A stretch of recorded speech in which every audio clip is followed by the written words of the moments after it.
Little Women, Chapter 14, Consequences and a Secret. For some time, Jo had been forming plans of her own. She went to her mother one morning and told her, "I need stirring up. So, as you can spare my help this winter, I'd like to hop a little away and try my wings." "Where will you hop?" "To New York. I had a bright idea yesterday, and this is it. You know Mrs. Kirk wrote to you for some respectable young person to teach her children. I think I should suit her needs." "What are the reasons for this sudden fancy?" "It may be vain and wrong to say, but I'm afraid Laurie is getting too fond of me." "Then you don't care for him in the way it is evident he begins to care for you?" "Mercy, no. I love the dear boy and am immensely proud of him, but as for anything more, it's out of the question." The plan was talked over in a family council and agreed upon, for Mrs. Kirk gladly accepted Jo and promised to make a pleasant home for her. When Laurie said goodbye, he whispered, "It won't do a bit of good, Jo. My eye is on you, so mind what you do, or I'll come and bring you home." From New York, Jo wrote volumes of letters to dear Beth and Marmee. We will skip over her many observations of New York and her successful writing for newspapers and publishers, and instead quote a few lines of her first impressions of one of the several people in Mrs. Kirk's boarding house. "This afternoon, while doing some needlework, I heard someone humming like a big bumblebee.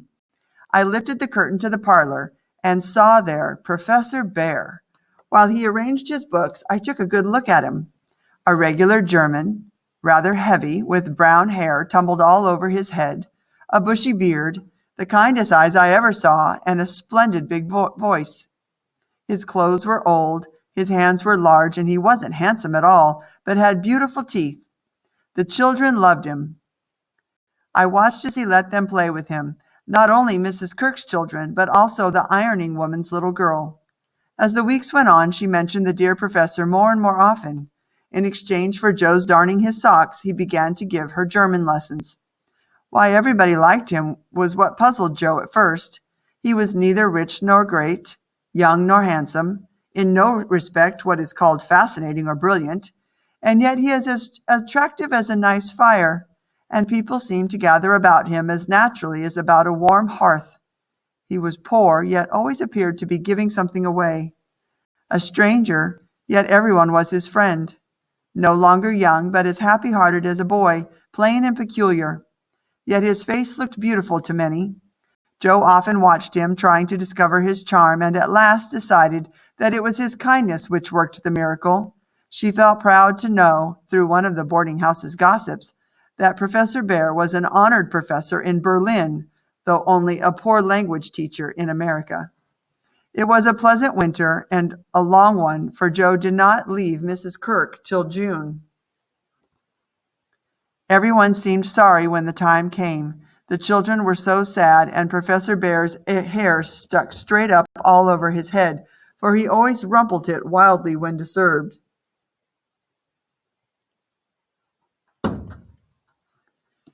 "Going home? Ah, you are happy that you have a home to go in," he said. She was going early the next morning, so she told him, "Now, sir, you'll come and see us if you ever travel our way, won't you? I want my family to know my friend." "Do you? Shall I come?" he asked. "Yes." That night Professor Bhaer said to himself, "It is not for me. I must not hope it now." He had fallen in love with Jo, but could not believe that she would have love for him. Jo returned home in time to attend Laurie's graduation ceremonies from college. Laurie was proud of himself, and as they took a walk one morning, Jo said, "Now you must have a good long holiday." "I intend to." Something in his voice made Jo look quickly at him. The moment she had feared had come. She put out her hand and said, "No, Laurie, please don't." "I will, and you must hear me. It's no use, Jo. We've got to have it out, and the sooner the better for the both of us. I've loved you ever since I've known you. Couldn't help it. You've been so good to me. I've tried to show it, but you wouldn't let me. Now I'm going to make you hear and give me an answer, for I can't go on so any longer. I went away to keep you from doing this if I could. I thought so, but it was no use. I only loved you all the more, and I worked hard in college only to please you, and I gave up everything you didn't like and waited, for I hoped you'd love me, though I'm not half good enough. Yes, you are. You're a great deal too good for me, and I'm grateful to you and so proud and fond of you. I don't see why I can't love you as you want me to. I've tried, but I can't change the feeling. Oh, Laurie, I'm sorry, so desperately sorry. You'll see that I'm right by and by, and thank me for it. I'll be hanged if I do, said Laurie. Yes, you will, persisted Joe. You'll get over this after a while and find some lovely girl who will adore you and make a fine wife for your fine house. Laurie rushed away, suffering the biggest disappointment of his life. When Joe came home that June, she had been struck with the change in Beth. No one spoke of it, but to Joe's eyes, sharpened by absence, it was very plain. Laurie and his grandfather soon set off for Europe on a trip meant to heal the young lover's wounds.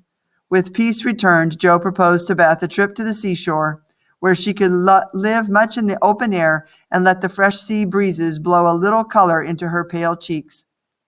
One day, as they were resting by the shore on the warm rocks, Beth saw that Joe had figured out her secret.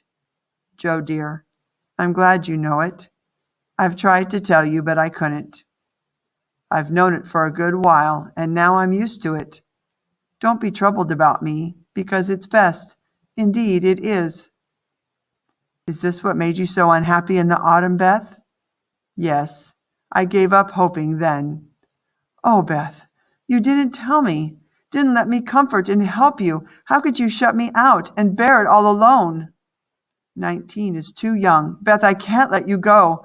I'll work and pray and fight against it. I'll keep you in spite of everything. There must be ways. It can't be too late. God won't be so cruel as to take you from me, cried Joe. I have a feeling that it was never intended I should live long. I'm not like the rest of you. I never made any plans about what I'd do when I grew up. I never thought of being married as you all did.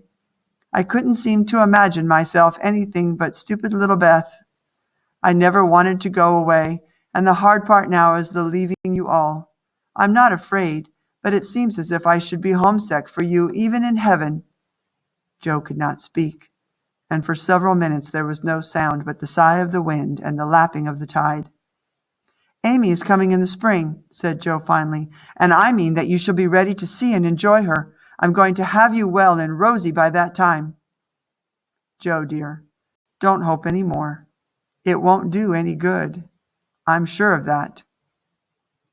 When they got home, Father and Mother saw plainly now what they had prayed to be saved from seeing. Tired with her short journey, Beth went at once to bed, saying how glad she was to be at home.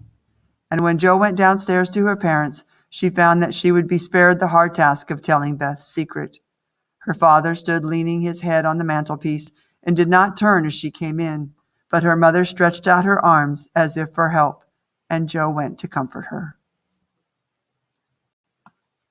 Okay, let's go back up to the top. I believe this is the first one. It's our description of Professor Bear, and I put it all in one big long one. So this will be, so click and hold and drag all the way down and then copy. And we'll go, I think Friedrich is at the bottom of our list of the character analysis, and we've got a description of him. So click on the text box, get your cursor right after the colon, enter once on the keyboard, and then remember to take the font down to 10, and then paste. Whew, it's even still too big. All right, so I'm going, what happened? Oh, there we go. So I'm going to click on the text box again and get the little cross, drag it all the way to the top, and then grab this square and drag it down to the bottom. I'm even going to widen it. I'm going to take it out to here a little bit. That'll help. And I'm going to take this one out to here. There we go. Maybe not quite that far. That gives us a little bit more room because I think we have one more for him on his description. Oh, no. This is going to be how society sees him. The children loved him. Everybody liked him. His charm was his kindness. So we will put this over here on how society sees him. Same thing, get the text box and then blinking by the colon, enter once, drop down to 10 on your font, and paste.